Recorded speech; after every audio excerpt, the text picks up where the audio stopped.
Sa daling ito ay nakikita nyo binibilang ko ni Kapitan Glenn Siongco. Itong pera na nagmula sa isang itim na wallet na mukhang na-recover ho ng isa sa kanyang mga kabarangay at matapat namang isinuli upang may balik dito sa karapat-dapat na may-ari. Sino bang may-ari nitong pitaka?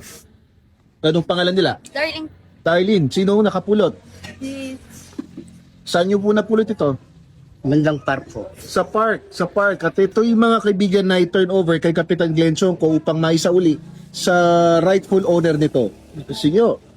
So ito po, salamat kay Apong Condreng, siya ang nakapulot, mabuti, siya ang nakapulot ng wallet na naglalaman ng may git 7,000 pesos. Bubuksan ko lang ha. Apo. Sige po. May git 7,000 pesos ang laman ng wallet. Oo. Walang bawas, walang kulang, sinuli ni Apong Condreng.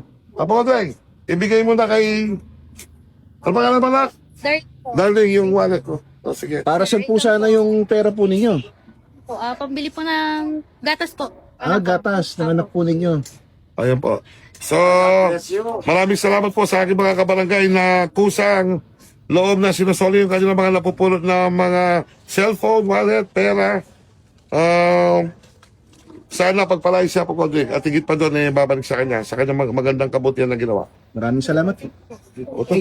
May bibigyan pa ng pabuya. Oh, pabuya. Thank you. Salamat.